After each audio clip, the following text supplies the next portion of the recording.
When there are a lot of apples in the market, apart from just eating apples just like that, there's just one thing that I love to make, and that's the apple cake. And every single time I try to flavor the apples differently, sometimes with cinnamon, sometimes with walnuts, sometimes with almonds. And today it's going to be a vanilla and almond apple cake because I simply love the combination of these two, and so do my kids. Okay, without wasting any time, let's just dive right in, and I'm going to show you how to make an eggless version of this apple almond cake. So to make an eggless cake, the first thing we need to do is to make a flax eggs. That's nothing but a flax meal egg replacer. The traditional recipe calls for 3 eggs, so I'm going to be using 3 flax eggs. So here, the recipe, you can find it on the website or in the description below, and you can make the flax eggs. So I have some flax eggs ready that have been resting for about 15 to 20 minutes. And notice after they rest, it forms a really gooey egg-like consistency. And it's like jelly, and it's just perfect. And this adds to the fluffiness of the cake, just what egg does as well. So now let's proceed to making the cake. Now I have a large mixing bowl. You can use any bowl that you want. To it, first I'm going to mix all the dry ingredients together. You can also use a sifter and sift the ingredients. If your flour is not aired enough, add in the flour. You can use a combination of whole wheat flour or all-purpose flour, that's maida, but I've used complete maida here. And a pinch of salt, a teaspoon of baking powder using a measuring spoon, a teaspoon and a half. There you go.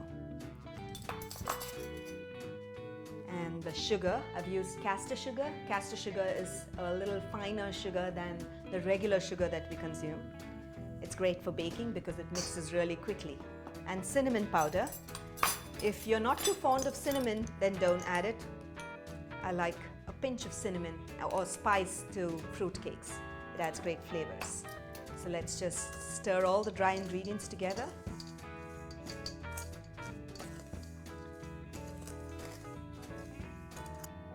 We'll add all the wet ingredients one by one. Flax eggs.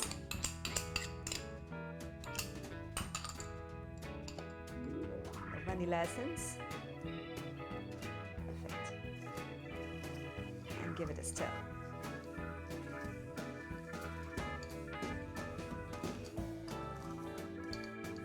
Once it's about partially combined, we'll add in the yogurt. You can also add some milk to the cake. But if you're using regular eggs, the regular eggs have a little more moisture and water, so you won't need to add much of yogurt or milk.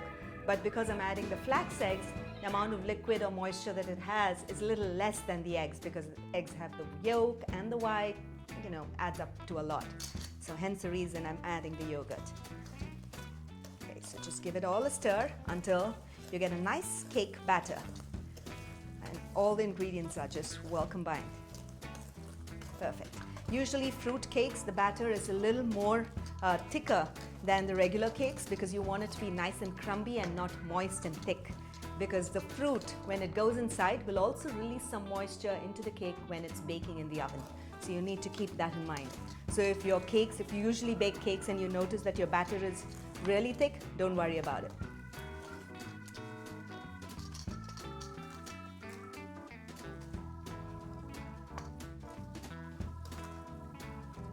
Once the batter is combined, I'm going to add in the last 2 ingredients, and that's the sliced slivered almonds and our chopped apples.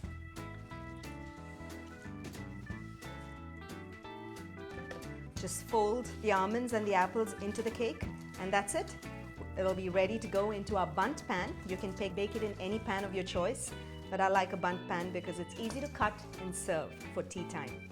Now to prepare a cake for baking, we need to grease and dust the pans that we use so that after baking, the cake just comes out easily without sticking to the sides of the pan. To do that, I'm going to take some butter and generously just spread it all over the pan where the cake batter is going to sit and rest and bake.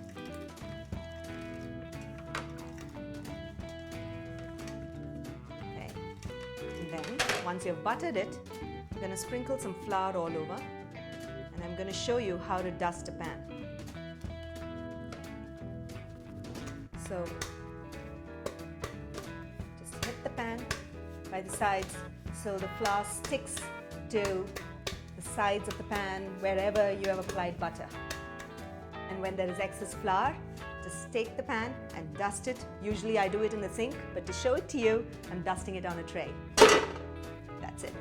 So all the excess flour just comes out and your pan is ready for baking. Perfect. Now I'm going to add the batter, the cake batter that we made, the apple, almond, vanilla cake into it. Just spoon it in. It's a thick batter, so don't worry about it. Just spoon it in and just place it and spread the batter evenly into the pan.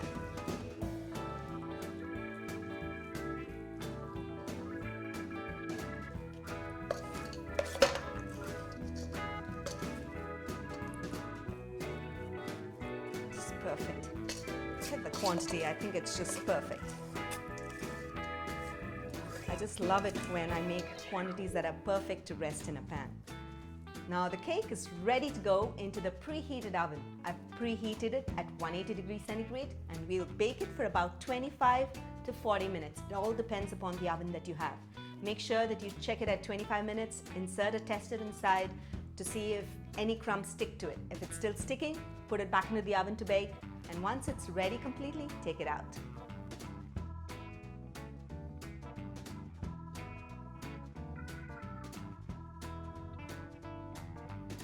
It took about 40 minutes to bake the cake and it looks perfect. Notice the apples are just popping out and it's got a beautiful crust on the top. So once it cools down a little bit, allow it to rest for about 10 minutes so before you can cut the cake, so it loosens up and it forms itself. Once it does that, after about 10 minutes, just run the knife to the edges so it's easier to pop the cake out. So it's a two-step process of inverting the cake. First step, into one plate. If you're using a nice platter right away, then it's great. So I'm going to invert the cake and blam. The cake has fallen off. The pan is hot, so I'm going to use my gloves and use a knife to lift the pan out. Wow, that's splendid. Now because I like the top of the cake, which is nice and crusty, I'm going to do a double invert. So I'm going to place my nice fancy looking pan over it again and do another invert. And that's it. Our apple vanilla almond cake is ready and I'm going to cut it and take a bite.